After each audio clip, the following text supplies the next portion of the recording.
The island was never just a map. Before the black hole, before the loop, before the multiverse cracked open, there was just an island. An island that looked simple on the surface, mountains, towns, and a storm that closed in like clockwork.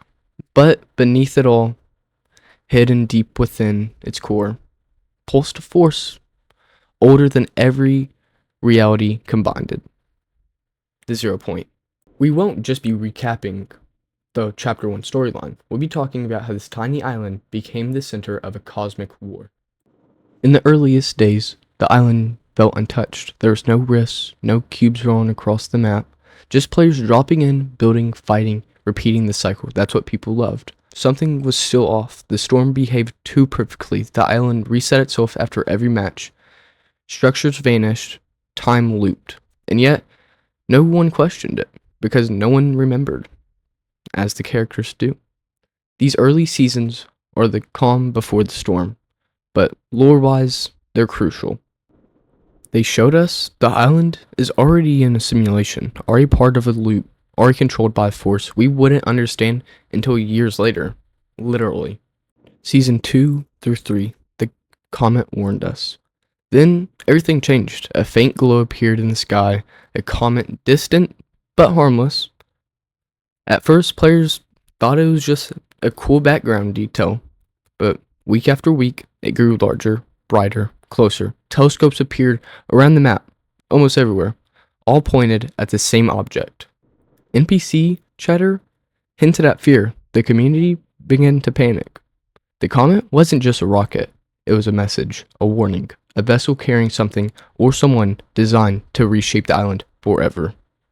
Some would say this was the end of the simple map, what people loved. But season 3 through 4, the visitor arrives. When the comet finally struck, it didn't destroy the map.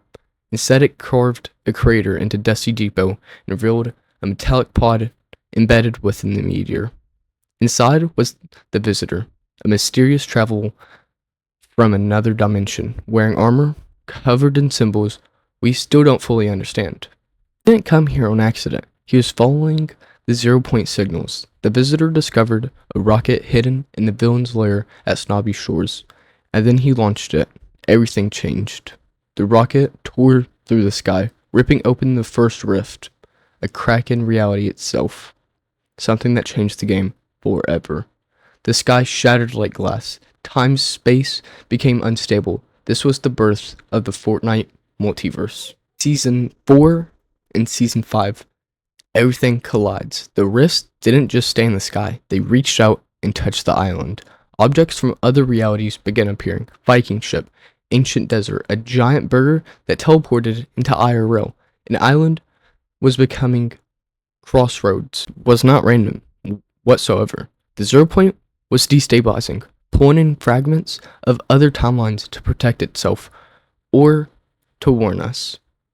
Season 5, in the moment the island stopped becoming just a location, a place where realities overlapped, a place where anything could happen. Season 5 and 6, the cube awakens. Then came the lightning. A single bolt struck the desert. From the smoke emerged a massive purple cube we all know and love, Kevin, humming, glowing, alive. This wasn't just a meme, but a cube of raw, condensed 0 point energy. Kevin moved with purpose, carving runes into the ground. Each one had a symbol of power. He defied physics, launched players into the air, and slowly made his way toward Loot Lake. When he finally reached Loot Lake, he melted. The lake was transferred into a shimmering, bouncy surface, a pool of purple energy. Kevin wasn't just wondering. He was preparing the island for something bigger. The butterfly event. In between, when Kevin finally overlapped, he didn't explode. He transformed every player into a white, endless dimension known as In Between. Time stopped, gravity vanished, reality folded in on itself. A glowing butterfly, a fragment of the 0 point, approached each player individually. Then it touched them. Reality snapped back into place. Loot Lake was reborn, claimed and were peaceful, but the 0 Point was now awake. Season 7 and 8, The Elemental War. Winter arrives, the Ice King designed upon the island, freezing it in an attempt to control the 0 Point's power. But his rule didn't last. The Fire King in prison finally broke out. The conflict wasn't just elemental, it was cosmic. Both of them wanted the 0 Point energy, believing they could harness its powers. But beneath the Ice King, something else was there. A heartbeat, a roar, a creature. Born from the island's instability, waiting for the moment to rise. Season 9. The monster versus the mech. The monster tears through Polar Peak, finally waking up after so long, escaping into the ocean. For weeks it vanished, until it returned larger and hungrier, more than ever. To stop it, the island had to build the mecha team leader, a giant robot assembled piece by piece for a plan. The battle was legendary. The monster charged, the robot countered, buildings crumbled, the island shook. In the final moment, the mech ripped the statue sword from Neo Tilted, a weapon hidden in plain sight. The mech struck down the monster. The island was saved, basically. That's what everybody thought. But the 0 Point was left exposed, pulsing, unstable, and vulnerable, which led to many things after this. Season X, The End. The visitor returned, but not alone, with multiple people, later on known as the Seven. Their mission? To stabilize the 0 Point before it collapsed, but their plan failed. The 0 Point overloaded, creating a gravitational pull. The island folded in on itself. Everything, every tree, every building, every plant was pulled into the swirling black hole. Silence. Darkness. The end of Chapter 1, but not the end of the story.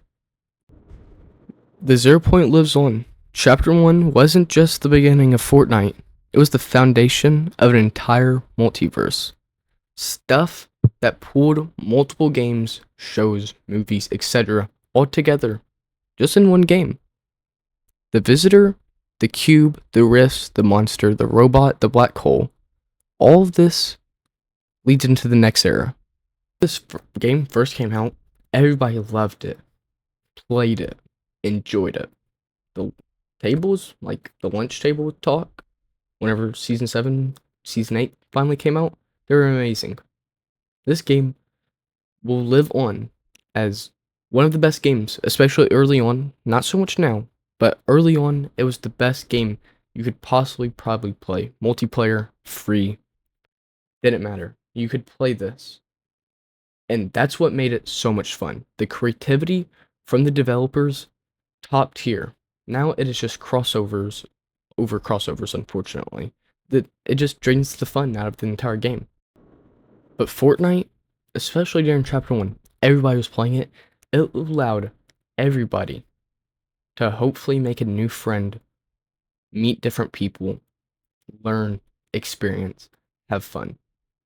If you want more videos like this, please like, share, and subscribe for the next one. Because let me just say, there will be multiple more, especially after this. I'm going through all of the chapters, all of the seasons. And I'll even update it whenever there's new seasons and chapters. I'm dedicated to this. So subscribe if you want to come back to this. Please do.